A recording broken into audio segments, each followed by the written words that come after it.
أعوذ بالله من الشيطان الرجيم. بسم الله الرحمن الرحيم. قل أعوذ برب الناس ملك الناس إله الناس من شر الوسواس الخناس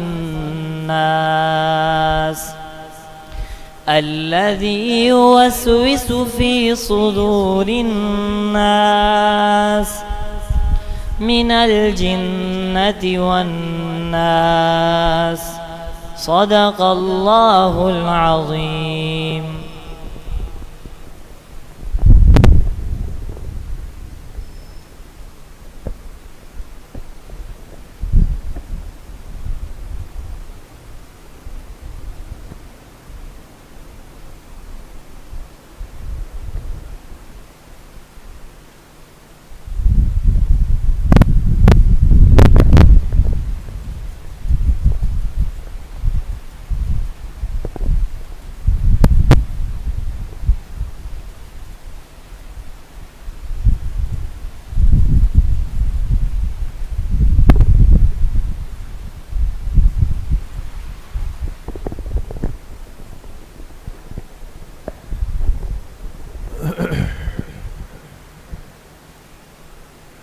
بسم الله الرحمن الرحيم. نحمده ونصلي ونسلم على رسوله الكريم. أما بعد فأعوذ بالله من الشيطان الرجيم. بسم الله الرحمن الرحيم. وأذن في الناس بالحج يأتوك رجالا وعلى كل ضامر يأتين من كل فج عميق. وقال رسول الله صلى الله عليه وسلم: من حج فلم يرفث ولم يفسق رجع كيوم ولدته أمه. صدق الله وصدق رسوله النبي الكريم. اللهم صل على سيدنا ومولانا محمد وعلى آل سيدنا ومولانا محمد وبارك وسلم. اللہ رب العزت کا بہت بڑا کرم اور احسان ہے کہ دین کی بات سننے کی نسبت سے ہم سب یہاں پر جمع ہیں. اللہ تعالیٰ آپ سب کی اس حاضری کو، اس بیٹھنے کو، سننے اور سنانے کو اپنی بارگاہ عالیہ میں قبول فرمائیں اور ہم سب کے ظاہر اور باطن کی اصلاح کا ذریعہ بنائیں. اسلامی سال کا 11واں مہینہ چل رہا ہے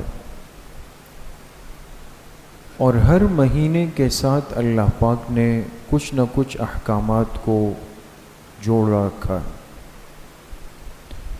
پھر خصوصیت کے ساتھ جو اسلامی سال کا آخری مہینہ ہے اس میں بہت ساری چیزیں ہمارے اس مبارک دین کی اللہ پاک نے جمع فرما دی. اس لیے آنے والے مہینے کے جو ابتدائی 10 دن ہیں ان کو عشرہ ذو الحجہ کہتے ہیں.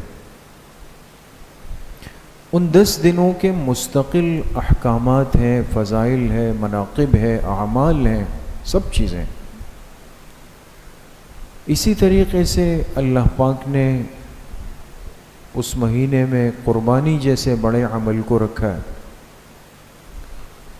اور اسی انداز میں اللہ پاک نے اس مہینے میں دین اسلام کے ایک بنیادی فریضے کو یعنی حج بیت اللہ کو بھی رکھا ہے. اور یہ جو ایام اس وقت چل رہے ہیں یہ اشہر حج ہیں، یعنی وہ دن اور وہ مہینے چل رہے ہیں جس میں ایک صاحب استطاعت مسلمان وہ حج بیت اللہ کی تیاری کر رہا ہے یا وہ جا چکا ہے یا جانے والا ہے، ایک ماحول بن جاتا ہے حجاج اکرام کی آمد رفت کا. بہت سارے لوگ آپ کے رشتہ داروں میں، متعلقین میں ایسے ہوں گے جو آپ سے کہیں گے بھئی ہم جا رہے ہیں، ہم جانے والے ہیں، آپ دعا فرمائیں، کہا سنا معاف فرمائیں، یہ ساری چیزیں۔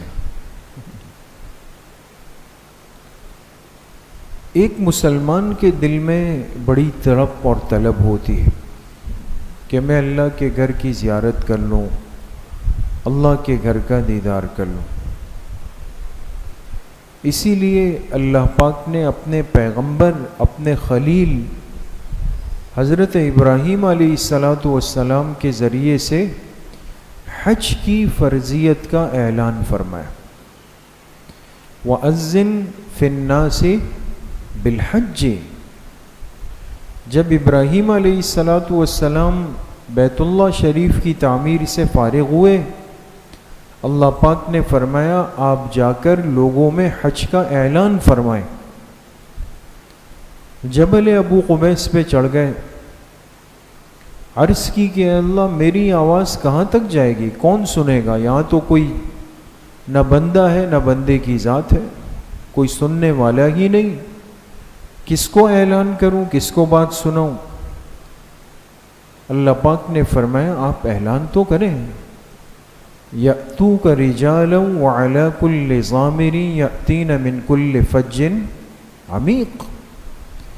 آپ کے اعلان کی دیر ہوگی، لوگ میرے اس گھر کی طرف پیدل دوڑتے ہوئے آئیں گے، لوگ میرے اس گھر کی طرف اونٹنیوں پر بیٹھ کر آئیں گے، دور دراز کی گھاٹیوں سے علاقوں سے لوگ آئیں گے، اتنا چلیں گے کہ ان کی اونٹنیاں سفر کی وجہ سے کمزور ہو جائیں گے،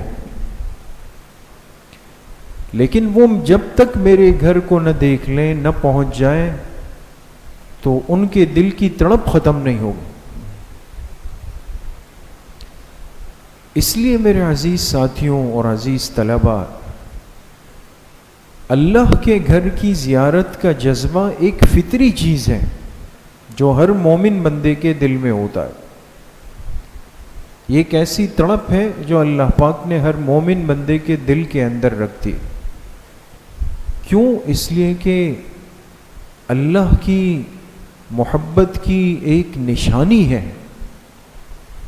بیت اللہ شریف وہ اللہ پاک کی محبت کی ایک نشانی ہے، اور بندہ جس سے محبت کرتا ہے تو کوشش کیا کرتا ہے کہ میں اپنے محبوب کو دیکھ لوں، لیکن محبوب نظر نہ آئے تو پھر کیا کرتا ہے؟ اس محبوب سے جڑی ہوئی اس کی منسوب چیزیں ان کو دیکھ کر اپنے آپ کو تسلی دیتا، ان کو دیکھ کر اپنی آنکھوں کو ٹھنڈا کرتا ہے۔ اب دنیا میں رہتے ہوئے تو ان آنکھوں سے اللہ کی ذات کا دیدار نہیں ہو سکتا، یا ہو سکتا ہے؟ وہ تو نہیں ہو سکتا، وہ تو ممکن نہیں۔ انسان کیا بلکہ اس دنیا میں کسی پیغمبر کے لیے ممکن نہیں ہو سکا۔ حضرت موسیٰ علیہ السلام نے اللہ سے خواہش کی، درخواست کی کہ اللہ میں آپ کو دیکھنا چاہتا ہوں، ہے نا؟ اللہ پاک نے کیا فرمایا؟ لن ترانی ولکن انظر الی الجبل فإن استقر مکانہ فسوف ترانی۔ آپ ہرگز نہیں دیکھ سکتے، ہاں اگر آپ چاہتے ہیں کہ آپ دیکھ پائیں گے تو پھر اس پہاڑ کو دیکھ لیں۔ اس پہاڑ کو دیکھنے کی تاب آپ میں ہوئی تو آپ مجھے بھی دیکھ لیں گے، لیکن اس پہاڑ پر، جبل طور پر، کوہ طور پر اللہ نے صرف اپنے ذات کی ایک تجلی کہتے ہیں روشنی کی جھلک کو، فلما تجلی ربہ للجبل جعلہ دکا وخر موسیٰ صاعقا۔ جب اللہ پاک نے اپنی تجلی پہاڑ پر ڈالی تو وہ پہاڑ جل کر بالکل ریزہ ریزہ ہو کر کوئلہ ہو گیا، اور موسیٰ علیہ السلام نے جب اس پہاڑ کو دیکھا تو بے ہوش ہو کے پیچھے گر پڑے، اس کی تاب نہیں لا سکے۔ آج بھی کہتے ہیں ہمارے حضرت شیخ پیر ذوالفقار صاحب دامت برکاتہم نے اپنا سفر نامہ لکھا ہے، سفر نامہ مصر، چونکہ اس پہاڑ کا آدھا حصہ مصر میں ہے، آدھا اسرائیل میں، تو آج بھی جو لوگ جاتے ہیں مصر وہاں پر اس پہاڑ کو دیکھنے کے لیے جاتا ہے۔ تو حضرت نے لکھا ہے کہ ہم جب گئے تو بالکل اس پہاڑ کی جو چوٹی ہے، جو بالکل جو اس کی چوٹی اوپر کی جگہ ہے، وہ باقی پہاڑ کے مقابلے میں بالکل سیاہ کالی ہے، آج بھی اس کا اثر موجود۔ تو انسان کے بس میں نہیں کہ یہ اللہ پاک کو دیکھ سکے، اللہ کی تجلیات کو بھی نہیں دیکھ سکتا، لیکن دل میں محبت ہے۔ اس جذبے کو سکون دینے کے لیے اللہ پاک نے ایک جگہ ایسی بنائی کہ جس جگہ کی نسبت اللہ کی طرف ہوئی اور اس کو بیت اللہ کہا گیا۔ اب جب بندہ جاتا ہے بیت اللہ کی چار دیواری کو دیکھتا ہے، اس کا طواف کرتا ہے، چکر لگاتا ہے، تو اس کے دل کو ایک سکون مل جاتا۔ اس لیے آج تک دنیا میں چاہے کوئی کتنا کمزور ایمان والا ہو، کتنا کمزور مسلمان ہو، لیکن شاید ہی کوئی ایسا ہو کہ جس کے دل میں اس جگہ کو دیکھنے کی آرزو نہ ہو اور اس کی تڑپ نہ ہو۔ تڑپ تو ہے، تو اللہ سے مانگنا بہت ضروری، چونکہ آج ہر چیز میں ہماری نظر اسباب پر، اور ہم کہتے ہیں یار ہم تو غریب لوگ ہیں، طالب علم ہیں، میں کیسے جا سکتا ہوں جی، میں تو جا ہی نہیں سکتا۔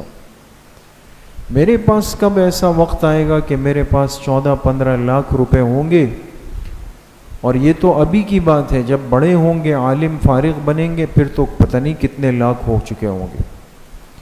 یہ ہمارے بس میں نہیں۔ اگر ایسا ہوتا دوستو تو آج دنیا کے اندر سوائے مالدار کے کوئی حج نہیں کر سکتا، لیکن اللہ کی شان ہے کہ اگر تناسب کو نکالا جائے تو شاید 90% طبقہ وہ ہوتا ہے جو بیچارہ ایک طویل عرصہ اپنی حق محنت کی کمائی کو جوڑ کر توڑ کر جمع کر کے اللہ کے گھر تک پہنچ جاتا۔ اس لیے حضرت شقیق بلخی رحمۃ اللہ علیہ ایک بزرگ گزرے، وہ فرماتے ہیں کہ میں حج پہ روانہ ہوا اور ایک قافلہ جا رہا تھا، میں اس کے ساتھ حج پہ نکل گیا۔ چلتے چلتے ایسا ہوا کہ ایک جگہ میں اپنے قافلے سے بچھڑ گیا، قافلہ آگے نکل گیا، میں پیچھے رہ گیا۔ تو میں نے کہا چلے کوئی بات نہیں، راستہ ایک ہی ہے، کہیں نہ کہیں جا کر ساتھیوں کو پا لوں گا۔ اکیلے چل پڑا۔ آگے چل کر کیا دیکھا کہ ایک شخص ہے اور اس کے دونوں ہاتھ بھی نہیں، دونوں پیر بھی نہیں۔ یہ تو بالکل معذور ہو گیا نا، ہاتھ بھی کٹے ہوئے ہیں، پیر بھی کٹے ہوئے ہیں، تو یہ چلے گا کیسے؟ تو وہ ایسے جیسے بچہ رینگتا ہے نا زمین پر، گھسٹ گھسٹ کے چلتا ہے، تو وہ بندہ اپنے آپ کو ایسے گھسیٹ کے چل رہا ہوتا۔ مجھے بڑی حیرانگی ہوئی کہ یہ اتنی تکلیف میں، معذوری میں، اور اس کو کیا پڑی ہے کہ یہ نکلا ہے، کیا کہاں جا رہا ہے؟ فرماتے میں نے اس سے پوچھا کہ آپ کون ہیں اور کہاں جا رہے ہیں؟ اس شخص نے کہا سبحان اللہ، تم نے کسی اور سے سوال نہیں پوچھا، مجھ سے ہی پوچھا۔ تو حضرت نے کہا کہ بھئی اس لیے پوچھا کہ آپ کے نہ ہاتھ ہیں نہ آپ کے پیر ہیں، اور یہ تو کوئی عام راستہ تو ہے نہیں، آپ کہاں؟ کہا جہاں سب لوگ جا رہے ہیں، جہاں آپ جا رہے ہیں۔ میں تو اللہ کا گھر دیکھنے کے لیے حج کے لیے جا رہا ہوں۔ دونوں ہاتھ نہیں، دونوں پیر نہیں، جسم کو گھسیٹتے ہوئے حج بیت اللہ کے لیے۔ تو حضرت فرماتے میں نے پوچھا کہ بھئی آپ تو کب سے نکلے ہیں، کب پہنچیں گے؟ کہا مجھے گھر سے نکلے ہوئے 10 سال ہو چکے، 10 سال ہو چکے ہیں، اور آگے جتنے سال لگ جائیں میں اس وقت تک نہیں رکوں گا جب تک اپنے محبوب کا گھر نہ دیکھ لوں۔ تو بھئی یہ تو دل کی طلب ہے، دل کی تڑپ ہے۔ کتنے لوگ اس دنیا میں ایسے ہوتے ہیں جن کے پاس اسباب کی کوئی کمی نہیں۔ ہمارے حضرت استاد صاحب حضرت مولانا فضل محمد صاحب دامت برکاتہم، وہ ایک دفعہ طلبہ سے فرمانے لگے کہ میں مکہ مکرمہ میں تھا تو ایک ساتھی مجھے اپنی گاڑی میں بٹھا کر حرم شریف کے قریب اتارنے کے لیے لایا، وہیں کے مقامی ساتھی۔ تو کہا کہ میں احرام میں تھا، میں آ کے حرم کے پاس اترا، تو جب اترنے لگا تو اس ساتھی نے مجھے کہا کہ آپ جب جائیں تو میرے حق میں ضرور دعا کیجیے گا۔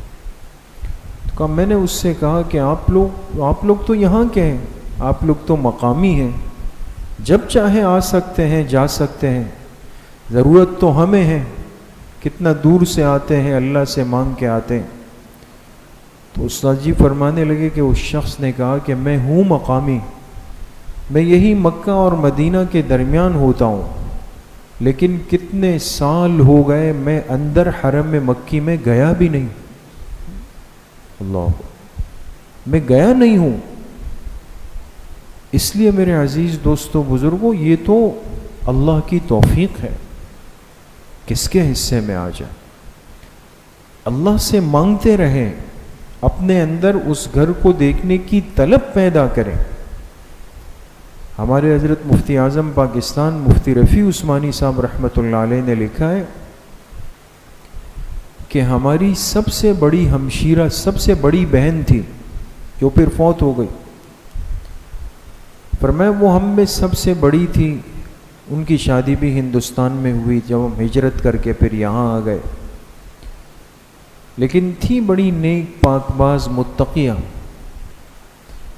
تو فرمایا ان کا انتقال ہوا، اور ان کے انتقال کے کئی سالوں کے بعد اللہ نے میرے لیے اسباب بنائے، میں کراچی سے حج کے لیے مکہ مکرمہ روانہ ہوا۔ یہ بات کون فرما رہے؟ مفتی رفیع عثمانی صاحب نور اللہ مرقدہ، دماغ کو حاضر رکھے۔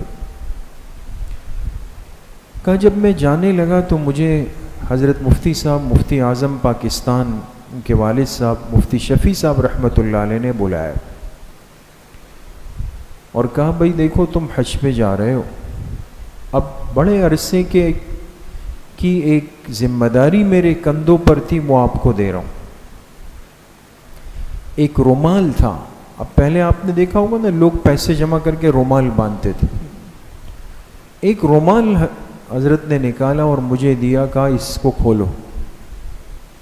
کہا میں نے ان کو کھولا تو اس کے اندر مختلف کھلے بندے بڑے چھوٹے نوٹ جمع تھے، اور یہ تقریباً حضرت نے غالباً سن 64-65 کا واقعہ لکھا ہے کہ اس وقت اس میں کچھ 100 روپے 600-700 روپے یا اتنے جمع تھے، تو وہ حضرت والد صاحب نے مجھے دیے اور مجھے کہا کہ یہ جو آپ کی مرحومہ بہن تھی جن کا انتقال ہوا، چونکہ ان کی جہاں شادی ہوئی تو وہ بھی بڑے کمزور لوگ تھے، لیکن ان کے آپ کی بہن کے دل میں بڑی طلب تھی کہ میں حج کر لوں، تو کیا کرتی تھی ہر مہینے جو کچھ بچتا تھا اس میں سے کچھ پیسے لے کر اس رومال میں جمع کرتی۔ یہ معمول انہوں نے کئی سالوں تک رکھا، اس نیت کے ساتھ رکھا کہ جی میں کسی طریقے سے حج کروں، لیکن اللہ کی شان وقت پورا ہوا، وہ بیمار ہوئی، دنیا سے چلی گئی۔ ان کی یہ امانت میرے پاس تھی اور میں انتظار میں تھا کہ میرے بیٹوں میں کون حج پہ جائے گا تو میں یہ چیز ان کے حوالے کروں۔ تو کہا مجھے دی اور کہا کہ دیکھو جب آپ مکہ پہنچو تو کسی شخص کو تلاش کر لینا جو راضی ہو جائے اس بات پر کہ وہ یہ خرچہ قبول کر لے اور وہ مکہ سے احرام باندھ کے پورا حج کر لے اور اس حج کو ایصال ثواب کر دے. کس کے لیے؟ آپ کی بہن کے لیے. حضرت مفتی صاحب فرماتے میں مکہ مکرمہ گیا, وہاں مجھے ایک شخص مل گئے, نیک آدمی. میں نے ان کو بات سنائی, وہ بالکل راضی ہوئے. وہ پیسے میں نے ان کے حوالہ کیے. انہوں نے اس سال ہمارے ساتھ حج کیا اور اس حج میں میری مرحومہ بہن کی نیت کی. تو اگر یہ چیز ان پیسوں کی بنیاد پر ہوتی دوستو, تو دنیا میں کوئی غریب تو شاید حج ہی نہیں کر پاتا. اپنے اندر ایک طلب پیدا کرے, اللہ سے مانگنے کا جذبہ, اور ایک چھوٹا سا عمل آپ کو آج کی مجلس میں جو ہمارے اساتذہ کا, بڑوں کا ہے, مشہور بھی ہے, آسان بھی ہے, وہ آپ کو عرض کرنا چاہتا ہوں کہ اس کو اپنا معمول بنائیں. بڑا مجرب ہے. اور وہ کیا ہے کہ جب بھی اذان ختم ہو جائے تو اذان کے بعد سب سے پہلے درود شریف پڑھ لیں. درود شریف کے بعد پھر دعا پڑھ لیں. اذان کی دعا یاد ہے نا, اللہم رب ھذہ الدعوۃ التامہ. اس دعا کے بعد پھر 3 دفعہ تلبیہ پڑھ لیں. تلبیہ جانتے کیا ہے؟ لبیک اللہم لبیک لبیک لا شریک لک لبیک ان الحمد والنعمت لک والملک لا شریک لک. اس نیت کے ساتھ پڑھ لیں کہ اللہ پاک آپ کے لیے حج کا جانا آسان کر دیں. مجرب ہے دوستو, ہمارے اساتذہ بزرگوں سب نے لکھا ہے کہ جو اس عمل کی پابندی کرتا ہے اللہ اس کے لیے بہت جلد حرمین جانے کی آسانیاں پیدا کرتے. تو مشکل ہے آسان ہے؟ آسان ہے. اذان تو ہم سنتے ہیں, 4 اذانیں تو ایسی ہیں کہ جو سنتے ہی فجر میں آگے پیچھے ہو جاتا. تو فرمائے کوشش کریں کہ 5 اذانوں کے بعد, جو 5 اذانوں کے بعد کرتا ہے بہت جلدی اللہ پاک فرماتے ہیں. ورنہ کم از کم 4 اذانوں کے بعد تو ضرور کریں. پہلے درود شریف پڑھیں, پھر اذان کی مسنون دعا پڑھیں, اور پھر اس کے بعد 3 دفعہ تلبیہ پڑھیں. اس نیت کے ساتھ پڑھیں کہ اللہ آپ کے لیے آسان کرے. غیب سے اللہ پاک اسباب پیدا فرماتے. کون کون کوشش کرے گا؟ سب کریں گے. اللہ سب کے لیے جانا آسان فرمائے.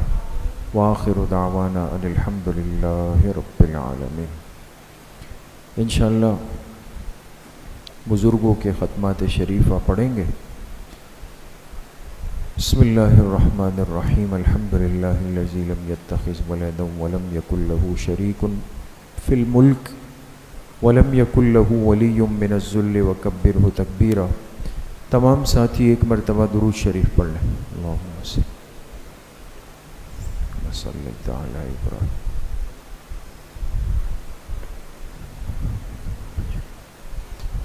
ایک مرتبہ سورہ فاتحہ پڑھ لیں. بسم اللہ الرحمن الرحیم. الحمد للہ رب العالمین الرحمن الرحیم غیر المغضوب علیہم ولا الضالین. ایک مرتبہ درود شریف پڑھ لیں. اللہم صلی علی محمد وعلی اللہم بارک علی محمد.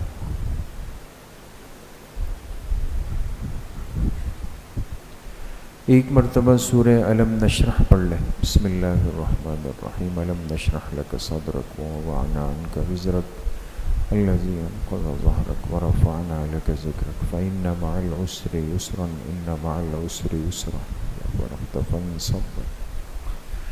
ایک مرتبہ سورہ اخلاص پڑھ لیں. بسم اللہ الرحمن الرحیم. قل هو اللہ احد اللہ الصمد لم یلد. ایک مرتبہ سورہ فاتحہ پڑھ لیں. بسم اللہ الرحمن الرحیم. الحمد للہ رب العالمین الرحمن الرحیم مالک. ایک مرتبہ درود شریف پڑھ لیں. اللہم صلی علی محمد.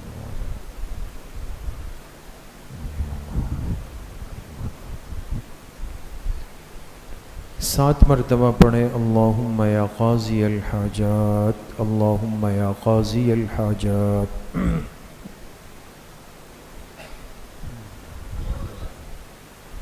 7 مرتبہ پڑھیں اللہم یا کافی المہمات، اللہم یا کافی المہمات۔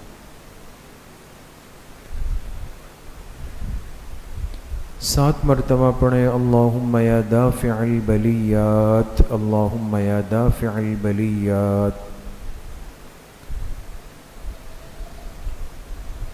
7 مرتبہ پڑھیں اللہم یا شافی الامراض، اللہم یا شافی الامراض۔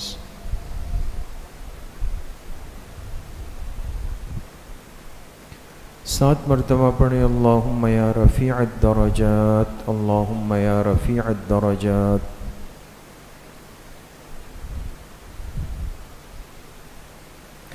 7 مرتبہ پڑھیں اللہم یا مجیب الدعوات، اللہم یا مجیب الدعوات۔ 7 مرتبہ پڑھیں اللہم یا ارحم الراحمین، اللہم یا ارحم الراحمین۔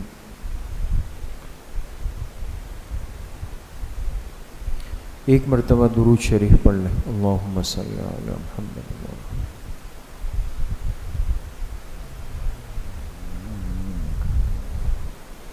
3 مرتبہ پڑھیں حسبنا اللہ ونعم الوکیل، حسبنا اللہ ونعم الوکیل۔ ایک مرتبہ درود شریف پڑھ لیں، اللہم صلی علی محمد وعلی۔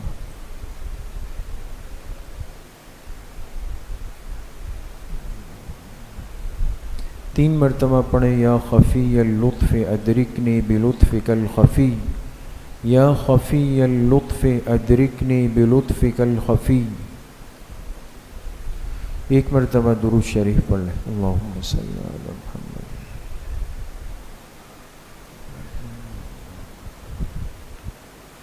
3 مرتبہ پڑھیں لا حول ولا قوة الا باللہ، لا حول ولا قوة الا باللہ۔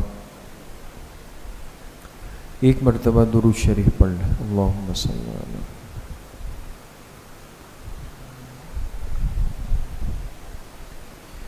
3 مرتبہ پڑھیں ذالک فضل اللہ یؤتیہ من یشاء واللہ ذو فضل علی المؤمنین، ذالک فضل اللہ یؤتیہ من یشاء واللہ ذو فضل علی المؤمنین۔ ایک مرتبہ درود شریف پڑھ لیں، اللہم صلی علی۔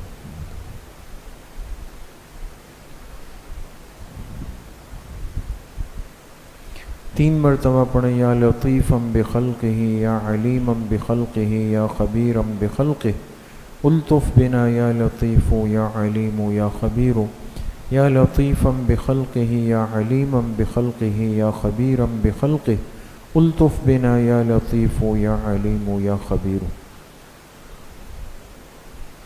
ایک مرتبہ درود شریف پڑھ لیں، اللہم صلی اللہ علیہ۔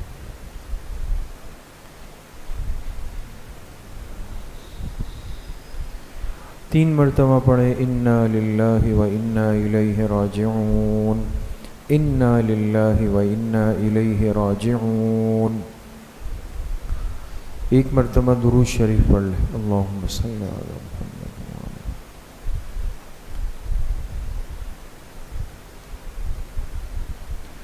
3 مرتبہ پڑھیں اللہ ولی الذین آمنوا، اللہ ولی الذین آمنوا۔ ایک مرتبہ درود شریف پڑھ لیں، اللہم صلی علی۔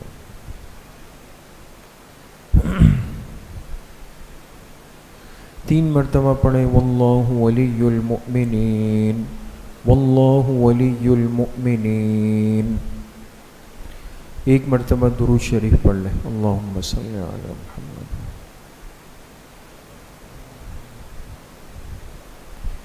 3 مرتبہ پڑھیں رب اغفر وارحم وانت خیر الراحمین، رب اغفر وارحم وانت خیر الراحمین۔ ایک مرتبہ درود شریف پڑھ لیں، اللہم صلی علی محمد۔ 3 مرتبہ پڑھیں یا لطیف یا خبیر یا ودود یا شکور، یا لطیف یا خبیر یا ودود یا شکور۔ ایک مرتبہ درود شریف پڑھ لیں، اللہم صلی علی محمد۔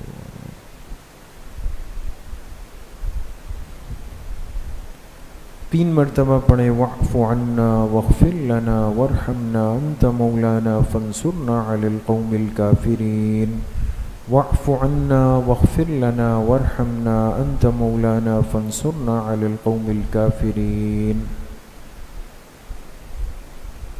ایک مرتبہ درود شریف پڑھ لیں، اللہم صلی علی محمد۔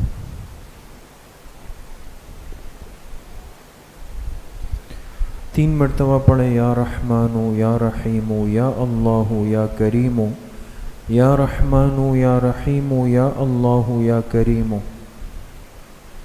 ایک مرتبہ درود شریف پڑھ لیں، اللہم صلی علی محمد۔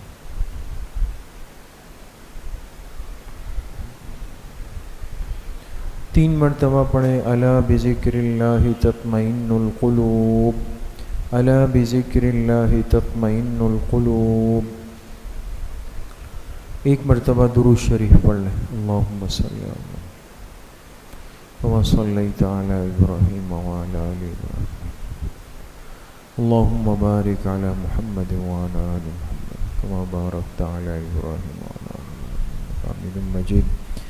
یہ جتنے ختمات مبارکہ پڑھے گئے ان کا ایصال ثواب جناب رسول اللہ صلی اللہ علیہ وسلم کو آپ کی قبر مبارک میں آپ کے واسطے اور وسیلے سے پوری امت مسلمہ کو بالخصوص خلفائے راشدین، تمام صحابہ کرام، تابعین، تبع تابعین، اہل بیت کرام، ائمہ مجتہدین، فقہاء اربعہ، ائمہ اربعہ، سلاسل اربعہ، سلسلہ نقشبندیہ، قادریہ، چشتیہ، سہروردیہ کے اپنے تمام مشائخ اور بزرگوں کو، اپنے والدین، تمام اساتذہ اکرام، دوست، احباب، رشتہ دار، اعزاء، اقارب، جن جن کے ہم پر حقوق اور احسانات ہیں، بالخصوص اپنے والدین رحمہم اللہ تعالی، اور بالخصوص اپنے مشفق اور مربی حضرت مفتی صاحب نور اللہ مرقدہ، ان تمام کو ہم ان ختمات کا ایصال ثواب کرتے ہیں۔ اللہ تعالیٰ اپنی شان کے مطابق ان سب کو پورا پورا اجر نصیب فرمائے۔ کچھ دیر کے لیے ذکر قلبی یعنی مراقبہ کریں گے، تمام ساتھی اپنے دلوں کی طرف متوجہ ہو جائیں، سروں کو جھکا دیں، آنکھیں بند کر لیں، دل میں تصور کریں کہ اللہ کی بارگاہ سے انوارات، فیوزات، تجلیات اتر رہے ہیں اور میرے دل کے اندر سما رہے ہیں، جس کی برکت سے میرے دل سے گناہوں کا میل کچیل، زنگ، ظلمات، قدورات سب کچھ نکل رہا ہے، اور میرے دل کی ہر دھڑکن کہہ رہی ہے اللہ اللہ اللہ۔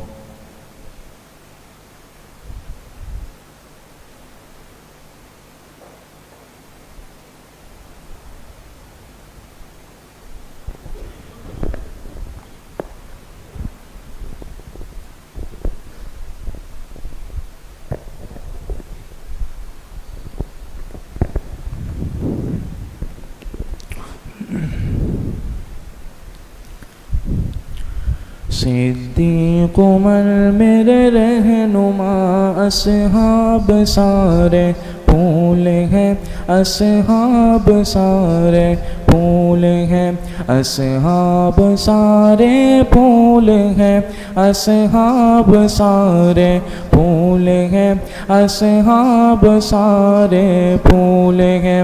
عثمان علی میرے پیشوا، عثمان علی میرے پیشوا، اصحاب سارے پھول ہیں، اصحاب سارے پھول ہیں، اصحاب سارے پھول ہیں، اصحاب سارے پھول ہیں، اصحاب سارے پھول ہیں۔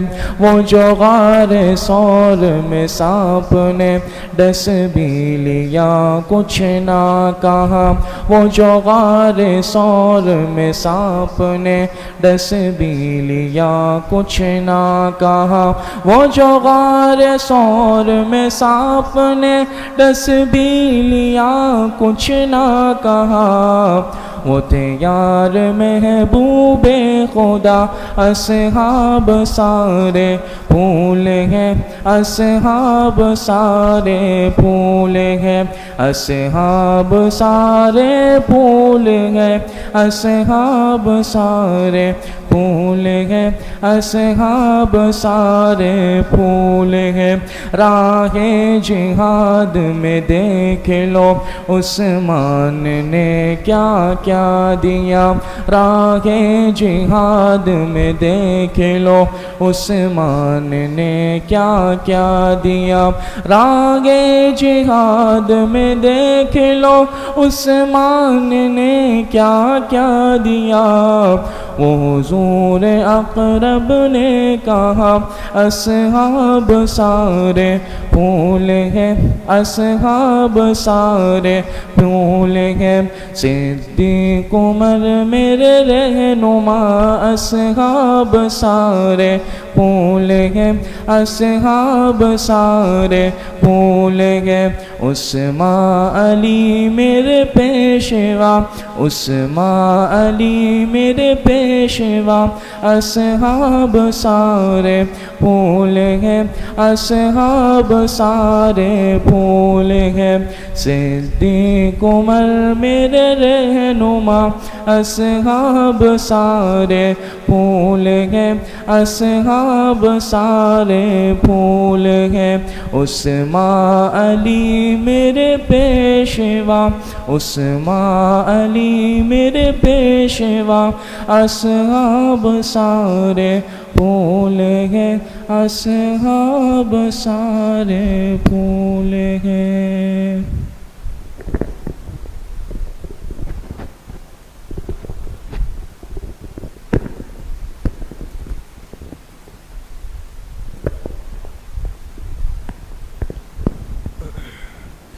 لا الہ الا اللہ محمد رسول اللہ۔ الحمدللہ رب العالمین والصلاة والسلام علی سید الانبیاء والمرسلین سیدنا و مولانا محمد وآلہ وصحبہ اجمعین۔ یا اللہ یا ارحم الراحمین، ہمارے صغیرہ کبیرہ ظاہراً باطناً ہر طرح کے گناہوں کو معاف فرما دے۔ یا اللہ پوری امت کے گناہوں کو معاف فرما دے، پوری زندگی اتباع سنت میں گزارنے کی توفیق نصیب فرما دے۔ جتنے ساتھی محبت سے تشریف لائے، جتنے طلبہ عزیز تشریف لائے، یا اللہ سب کے آنے کو قبول فرما دے، سب کو دنیا آخرت کی برکتیں، وسعتیں، سعادتیں، راحتیں، رحمتیں، برکتیں اپنی شان کے مطابق نصیب فرما دے۔